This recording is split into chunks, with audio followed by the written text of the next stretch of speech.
आस्था की सियासत का खुला एक और दरवाजा। जी हां, ज्ञानवापी मस्जिद मामले में हिंदुओं के हक में फैसला आने के बाद बीजेपी लीडरान 2024 के लिए जोश में भरे हुए हैं।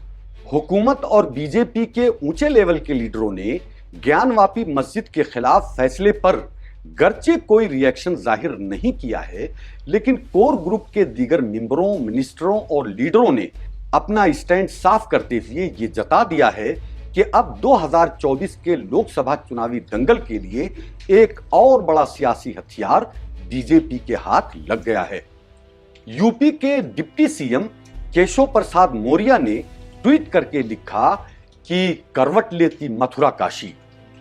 दरअसल मथुरा में भी कृष्ण जन्मभूमि शाही ईदगाह मस्जिद का विवाद अदालत तक पहुंच चुका है। आप देख रहे हैं हमारा समाज लाइव और मैं हूं आमिर सलीम खान। ज्ञानवापी मामले पर वाराणसी की अदालत के फैसले के फौरन बाद मध्य प्रदेश के मुख्यमंत्री शिवराज सिंह चौहान ने ट्वीट किया, जय बाबा विश्वनाथ, हर हर महादेव। इस तरह भारतीय जनता पार्टी एक बार फिर मुल्क में वही चुनावी माहौल दोहरा सकती है जो उसने अयोध्या की बाबरी मस्जिद मुसलमानों के हाथों से निकल जाने के बाद बनाया था। सभी लोग अच्छी तरह जानते हैं कि अयोध्या का फैसला सुप्रीम कोर्ट ने किया था और हिंदू पक्ष के हक में फैसला दिया गया था, लेकिन भारतीय जनता पार्टी के लीडरों ने उस वक्त अपने हामियों को यह बावर कराया था कि बीजेपी ने ही बाबरी मस्जिद को खत्म करने और उस पर राम जन्मभूमि बनाने का फैसला किया है। शिवराज सिंह चौहान अकेले ऐसे लीडर नहीं हैं जिन्होंने इस तरह का ट्वीट किया है।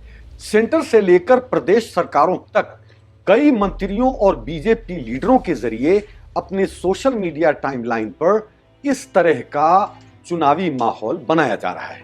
एआईएमआईएम के चीफ असदुद्दीन ओवैसी का रिएक्शन भी आया है कि ज्ञानवापी का मामला भी बाबरी मस्जिद के रास्ते पर जाता हुआ दिखाई दे रहा है। वो आगे कहते हैं कि तस्वीरों और प्रतिक्रियाओं की ताजा तरीन तस्वीर से साफ है कि ज्ञानवापी के बहाने आस्था की सियासत का एक और बाब लिखा जा रहा है। पहले हम आपको ज्ञानवापी मस्जिद पर आए फैसले को शॉर्ट में बता दें, फिर आगे इस पर बात होगी कि किस तरह ज्ञानवापी का मामला 2024 में आस्था के नाम पर चुनाव में भुनाया जा सकता है। वाराणसी की ज्ञानवापी मस्जिद मामले में जिला अदालत का हुक्म हिंदू पक्ष के हक में आया है। अदालत ने सो कॉल्ड ज्ञानवापी कॉम्प्लेक्स में मां श्रृंगार गौरी मंदिर में पूजा की इजाजत मांगने वाली पीआईएल को बरकरार रखा है। साथ ही अदालत ने मुस्लिम फरीक की दरखास्त रद्द कर दी। केस की अगली हियरिंग 22 सितंबर को होगी। अब मुस्लिम पक्ष के वकीलों ने जिला जज के उस फैसले को हाई कोर्ट में चैलेंज करने की बात कही है। मुस्लिम फरीक की दलील है कि बाबरी मस्जिद विवाद के दौरान पार्लियामेंट से मंजूर प्लेस ऑफ वर्शिप एक्ट 1991 में कहा गया है कि बाबरी मस्जिद विवाद को छोड़कर देश की तमाम इबादतगाहों और पूजा स्थलों की पोजीशन जो 1947 तक थी, उसकी हालत ज्यों की त्यों बरकरार रहेगी। उन पर कोई विवाद या कानूनी लड़ाई खड़ी नहीं की जा सकती।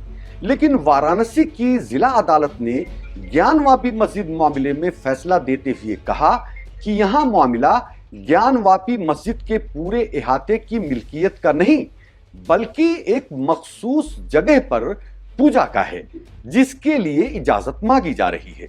अब हम दोबारा उस मामले पर आ जाते हैं कि किस तरह ज्ञानवापी मस्जिद फैसले को 2024 में सियासी हरबे के तौर पर इस्तेमाल किया जाएगा।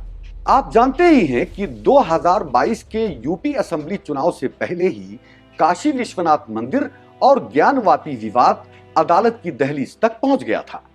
हालांकि चुनावी मंचों पर उस पर कम बहस हुई, लेकिन काशी विश्वनाथ धाम कॉरिडोर को बीजेपी के बड़े लीडरों, जिनमें उत्तर प्रदेश के सीएम योगी आदित्यनाथ भी शामिल थे, बड़ी अहमियत के साथ बयान किया था।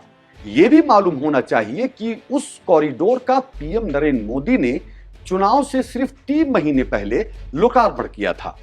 इसी महीने में डिप्टी सीएम केशव प्रसाद मौर्य के एक ट्वीट ने भी सियासत को गर्मा दिया था। उन्होंने लिखा था, अयोध्या काशी भव्य मंदिर का निर्माण जारी है, मथुरा की अब तैयारी है। यह हम सभी जानते हैं कि उसके बाद असेंबली चुनाव में बीजेपी एक बार फिर भारी बहुमत के साथ सत्ता पर आई।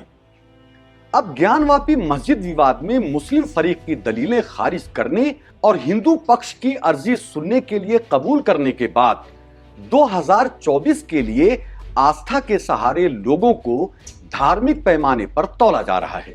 बीजेपी पूर्व अध्यक्ष स्वतंत्र देव सिंह ने पहले काशी विश्वनाथ मंदिर में पूजा करते हुए तस्वीर पोस्ट की और फिर काशी विश्वनाथ कॉरिडोर के उद्घाटन के मौके पर पीएम नरेंद्र मोदी की तकरीर का कुछ हिस्सा शेयर किया, जिसमें वो औरंगजेब और शिवाजी की प्रसंग का हवाला दे रहे हैं। इस तरह ज्ञानवापी मस्जिद विवाद में शुरुआती मुकदमा जीतने के बाद भारतीय जनता पार्टी लोगों को ये बावर कराने में लग गई है कि इस फैसले के पीछे वही खड़ी है। कथित तौर पर यह सही भी हो सकता है कि बीजेपी इस फैसले के पीछे खड़ी है, लेकिन एक सेकुलर मुल्क में कोई सियासी पार्टी धार्मिक भावनाओं के साथ सियासत नहीं कर सकती, क्योंकि ऐसा करना सियासी अखलाकियात के खिलाफ माना जाता है और हमारा कॉन्स्टिट्यूशन भी इसकी इजाजत नहीं देता। कहा जा रहा है कि ज्ञानवापी के इस फैसले के बाद अब लोकसभा 2024 के लिए ज्ञानवापी की सियासत खूब गर्म की जाएगी और लोगों को धर्म के जाल में फंसाया जाएगा। सेंट्रल मिनिस्टर प्रहलाद जोशी ने तो इस फैसले को हिंदुओं की बड़ी फतेह करार दिया है। ऐसे में अगर बात अपोजिशन पार्टियों की करें तो धार्मिक विवाद और ज्ञानवापी मस्जिद जैसे फैसलों और भारतीय जनता पार्टी की हिंदुत्व पर जबानी दावों ने अपोजिशन को बैकफुट पर डाल दिया है। हालांकि मुल्क के सियासी हालात को देखते हुए अपोजिशन ने सॉफ्ट हिंदुत्व की पॉलिसी भी अपनाई, लेकिन उसका कोई सियासी फायदा अपोजिशन पार्टियों को नहीं हुआ। अब जबकि 2024 के लोकसभा का चुनावी दंगल तैयार हो रहा है, अपोजिशन एक प्लेटफॉर्म पर सभी को लाने के लिए मैदान तैयार कर रहा है। ऐसे में आस्था के मुद्दों पर स्टैंड तय करना अपोजिशन के लिए सबसे बड़ी मुसीबत बन सकती है।